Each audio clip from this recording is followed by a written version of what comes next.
This is NDTV, and you are watching NDTV Prime.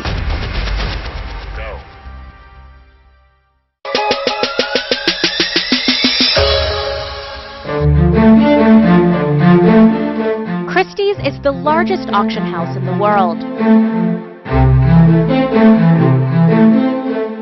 A wonderful money haystack here from 1891. Its auctions are major, star-studded events where history so often is made, raking in hundreds of millions of dollars at their New York, London, and Hong Kong sales.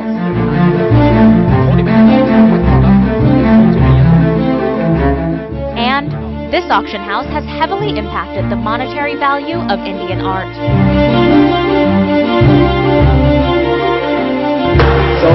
Last year, the house fetched 98 crore rupees at its India sale, shattering world records. Auctions are funny things with their own language and rituals.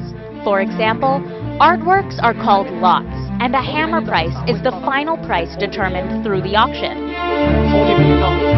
Earlier this year, I met William Robinson, International Head of Art, and he taught me how to be an auctioneer, perhaps the most daunting and bravado-filled job in the room. Will start me on this, 7.5, 8.5 lakh, 8.5, 8.5, 9 lakh, 9 lakh. Yours at the back, sir. It's yours at the back, 9.5. Going on, sir? 10 lakh.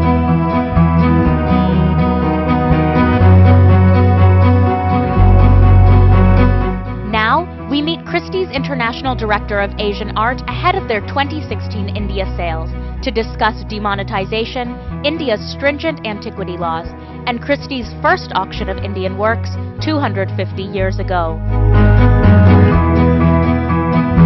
International Director of Asian Art. What does that mean, and what is an average day like for you? Well, I would say that there's no such thing as the same day twice. You know, at Christie's, I mean, that's one of the great thrills, and I would say one of the great perks of the job, is that every day is exciting and different. It can be looking at a masterpiece with a colleague, something's just come in.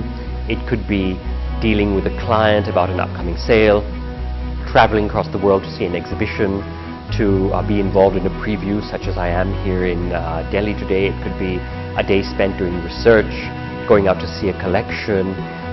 It's all totally varied. And unlike my museum work, in which you have a static collection every day in the same galleries, at Christie's in King Street where I work, every week you come down and, you know, it's different. Now, Christie's is celebrating a major anniversary this year. Can you tell me about it? Yes, we've been in business for 250 years. James Christie, who was a real London character in the mid-18th century, opened his doors in 1766. He was selling Indian art from the very first year of his business. He was selling Indian miniatures, and he sold a suite of Indian ivory furniture very early on in his career to Queen Charlotte, George III's wife, and it still remains in Buckingham Palace, very close to where Christie's is. So we've been in business engaging with India for 250 years now. It's a very, very big deal for us. I think for any company to have been in successful motion for that long. The market is constantly changing and evolving, and I think our success has been to anticipate changes in taste and to grow with those changes in taste. Now, before, when you were writing books as an art historian, are you really thinking, now I don't want to just tell the stories of these works, I maybe want to change their narrative in the future by selling them, getting them to sell for more, or change where they're located? What kind of led to that shift for you, from going from museums to working at Christie? Well, I still love public art, and I love, you know, I'm kind of deeply committed to museums. But of course, when you work in an institution, a lot of your daily experience is that of interpretation. You're writing, you're interpreting, you're displaying for the public. And at the time that I was approached to join Christie's, it was 2007. So every week in the FT, there'd be a big article about India. And you'd always hear about the Indian auctions and, you know, Indians making big news in the world. And I had the chance to actually be involved in making art history in India. I had a very conscious sense of, with my museum background and art history background, you know, to be able to come to India to work with great collectors who are building museums and institutions, forming incredible collections, people who are curious, who want relationships with scholars, academics, institutions in the West. And that opportunity was too good to resist. So 2007 was a sort of champion year for the Indian art market, and that's when you entered at Christie's. Can you talk about what the landscape was like when you entered and what it's like now? When I entered in 2007, it was an extremely hot market. You know, the prices were just going through the roof for contemporary artists. Subodh Gupta in the Venice Biennale 2 seasons ago had a kind of amazing platform at the François Pinault Palazzo Grassi Museum. Bharti, Atul, all of these names had become kind of household global names for people interested in contemporary art. The auction scene was absolutely going crazy. It was really a hot moment. And since then, of course, we've had various big changes in the world. We've had financial changes. But what we have seen that's been extraordinary on a very, very positive front is we've seen the maturing of the Indian market. Not just the market, but the art scene. How? The emergence of a world-class biennale, Kochi Museum Biennale, the development of the India Art Fair, which has become a seminal convening moment in India where many people come from abroad, where we have great gallery shows in Delhi and in Mumbai. The Baudaji Lad Museum under Tasneem Mehta, moving from being a rather antiquated, fusty, old, under-visited place to all of a sudden a hot Another Victorian Albert. The original Victorian Albert Museum, Kiran Nathar and her Museum of Art, putting together world-class shows on Indian artists, some of whom are not yet as well recognized as they should be. Devi Art Foundation with Lekhan Anupam Podar. And then global representation for Indian art at the Guggenheim with Zarina and Gaitonde, at MoMA through the acquisition of great works by great contemporary artists, at the Met recently with the Nasreen Mohammadi show, at the Serpentine with the Indian Highway show, the V&A had a Hussein show, Tate had a Souza show. You know, these are very major things, path-breaking. And all of this has happened in the last few years, in addition to record prices for all the moderns. So it's post-recession, as it were, where we've seen the, you know, the stellar prices for Gaitonde, Tayyab, Souza, Raza, and Hussein. You are seeing those modern masters mushroom in museums worldwide. And tell me what the influence is of, say, this Bhupen Kakkar show at the Tate Modern on a Christie's auction. The impact of a museum show on demand and on prices is extraordinary. Because when a major exhibition like the Bhupen show opens, at a place like Tate, which is one of the most visited museums in the world, even if people arrive at Tate not knowing who Bhupen Kakkar is, when they leave they know who he is. And so art acquisition in the market relies very largely on exposure and understanding. So once somebody has been through the trajectory of Bhupen's career, they come out understanding him. When a work comes up for sale, they recognize him. So it's the broadening of the market. And Bhupen is an Indian artist who was recognized at Tate, but we have to remember that Tate exhibitions have transformed the market for Richter, for Damien Hirst, for Miro, right now for Georgia O'Keeffe. You know, any major retrospective show is going to open up audiences, and those audiences then in turn, you know, help to bring the prices up, help to bring demand up, which helps to bring the prices up. Christie's has 2 auctions coming up. Can you tell me about the 2 of them? Absolutely. They're on the 18th of December in Mumbai at the Taj Mahal Palace Hotel. It's our 4th India sale. It's the 4th time we're having sales in India. Christie's has been dealing with India for 250 years. James Christie, in his first auction in 1766, was selling Indian miniature paintings. We've had an office here since 1994. We've had a strong presence here. We've got a huge global Indian team. But this is the 4th year that we're actually selling in India. And there are 2 sales, one dedicated to Indian modern art, in which we have the big names, the 2 Gaitondes, the big Tayyab, Bhupen, etc., etc. And then we have a sale devoted to classical art, which is miniature painting, stone and bronze sculpture. And this is a really important market.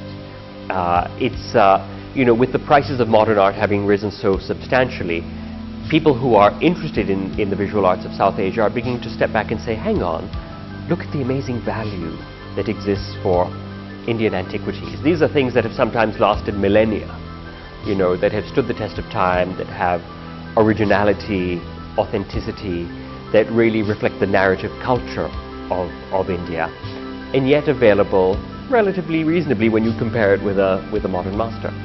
And I think with our platform, for the first time, you have buyers in India who have a very transparent understanding of these objects in terms of attributions, authenticity, value, and of course access to our network of experts. So, you know, if you like something in the catalog, you just have to send an email and you get an answer from an expert who's able to give you context and value and you know, an understanding. No doubt when it comes to classical things, it requires scholarship. Now, is that an obstacle to sales? I don't see it as an obstacle, I see it as an opportunity. When you look at a contemporary work of art, because it reflects our times, it's relatively easy for us to read.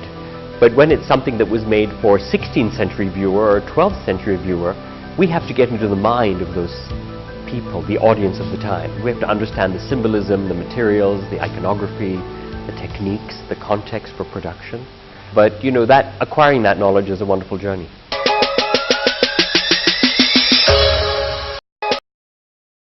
Are you brave enough to give Bean Boozled with 20 look-alike flavors?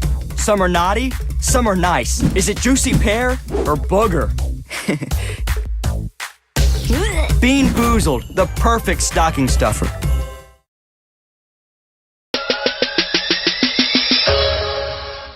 Can you talk a little bit about what the Antiquities Act is and how Christie's works around that, or what the scope is for the impact and how you prepare for it?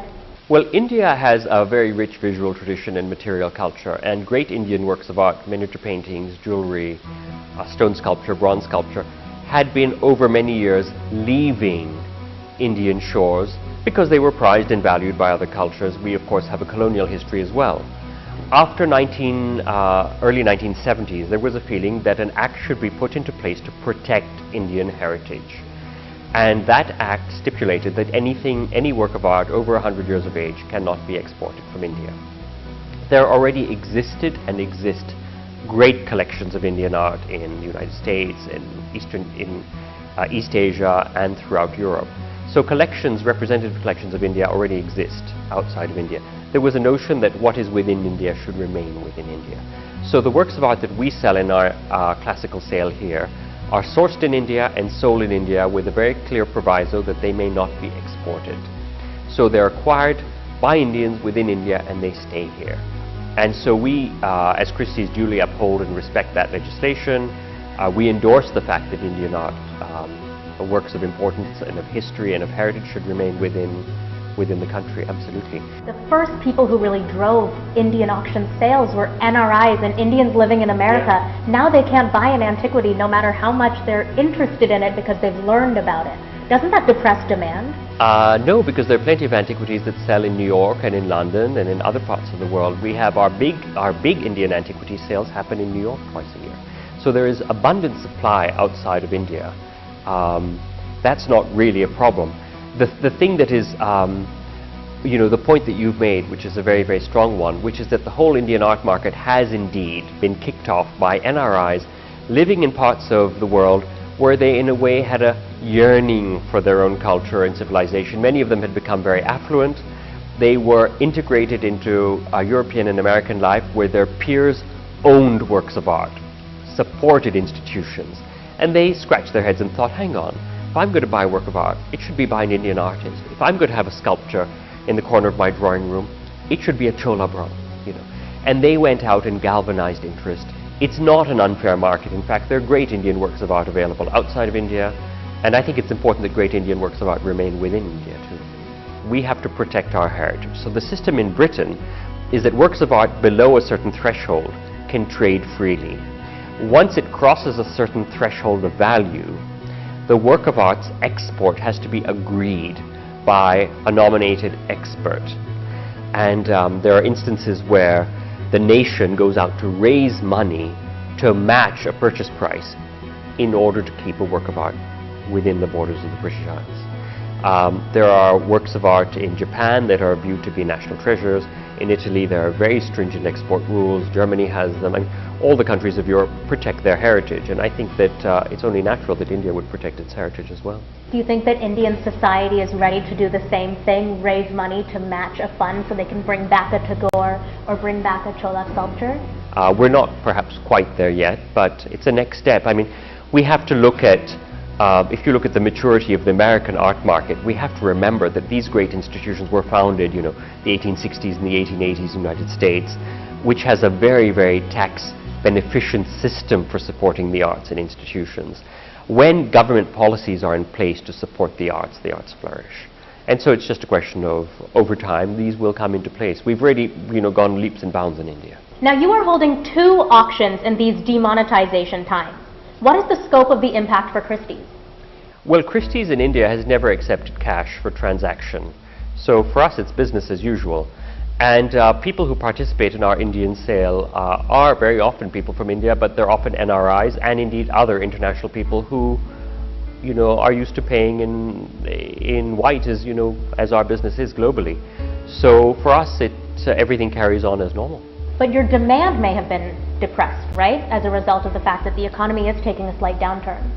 I think if there's a great work of art and a client has been waiting for it for years, I don't think it's going to damper his or her demand. I think when there's something great that you really want, you go out and you get it. And you seize moments of opportunity. It's very interesting that sometimes the greatest acquisitions are made at times of economic or political volatility. For example, Peggy Guggenheim, who formed the Guggenheim in Venice. Most of her buying took place just before and during the war period, when artists and dealers were evacuating Paris. They were French nationals when the Germans were approaching, and she was an American national. America had not yet entered the war, and she had US dollar bills. And she went to the studios of all the great artists and made her greatest acquisitions at that time. People were prepared to transact and sell, and she was very steadfast and very, very aware that while people were distracted, she could make great purchases. So I would say these are also moments of opportunity.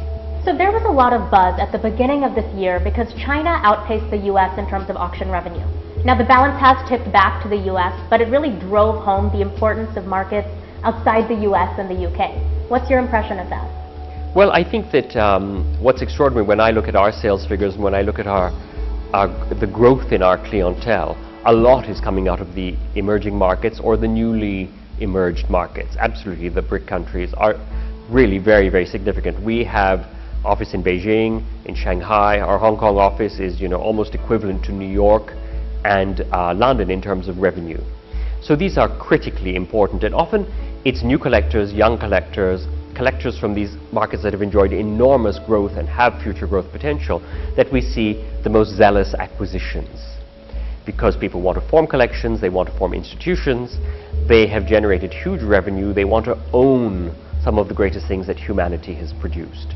Whether it's a Modigliani nude, whether it's an important piece of jewelry, whatever it may be. The fact is that Asia is in a growth stage when it comes to art. One rule I think is fairly clear, is that very often when it comes to paintings collectors, they do start typically from works of art that come out of their own background and culture, because these are the ones that they can relate to. Is that the case with Indian art? Absolutely. So those American NRI collectors probably started buying Sousa, Raza Hussain, etc. because they knew the names of these artists, they understood the symbolism, the colors, the references, you know, they meant something. After 10, 15, 20 years, or perhaps their children or grandchildren, who are really immersed in American culture or cosmopolitan culture, may feel just as close to Jackson Pollock as their father does to Gaitonde.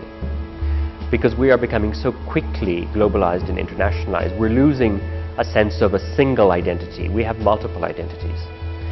So the idea of saying I'm, you know, Indian and that's it is disappearing. You know, I'm an Indian from America, but I studied in Europe, and my wife is from Japan, and she comes from a family that has been there for you know, everything now is so open. It's a world without cultural borders. Look at the way that we eat, look at the way that we dress, look at, you know. So this is also having an impact on the way that people collect and the types of things that they want around them. You would not believe the number of clients I work with who say, I was in Paris on a business trip, or it was my wife's birthday, and we happened to go to the lingerie and we saw those Monets, and we have become interested in Impressionist painting because, you know, there are all of these influences that are hitting us all the time. Who do you think is going to be a top-selling artist in, say, 3 years and, say, 5 years? Well, I think that the great progressives and those great masters are not going away. They're really in the firmament now. You know, to have a Gaitonde, a Taïeb, a Raza, etc. These are stellar artists who are in institutions, they're household names. But we're seeing artists who were perhaps not as well known. Bhupen is an example. He was very much a collector's artist. Tate has given him a big show. He's now being more and more recognized as an artist that's entering a pantheon of significant creators of the 20th and 21st century. So we'll see artists like Bhupen Kakar really coming up. We have a work by Nicholas Roerich in the sale. He was a European artist who was working in India, and there's a Roerich Museum in New York. He's very well liked and well loved, but his appearance at auction will change things. An artist who's always been a stellar artist but has appeared recently at auction and we've seen, you know, good prices is Padamsee recently. So, you know, we're seeing his star rise. We're also seeing certain contemporaries coming up. The values may be much lower, but these are artists who are rising because they're receiving a lot of institutional support. AD magazine this month has an art issue. They have a work by Rana Begum on the cover. She's a Bangladeshi living in Britain. She's going places. Aisha Sultana, who is also a Bangladeshi but working, you know, who's worked a lot in India and in Pakistan but with a global interest. Her star is also rising. Rashid Rana, you know, going places. These are artists who have international profile. Nasreen Mohammadi, for whom the Met did a major exhibition based on Kira Nadar's exhibition. Her works are going through the roof. So we are seeing artists who were perhaps less well known 10 years ago entering into, you know, a new pantheon. And that's really thrilling.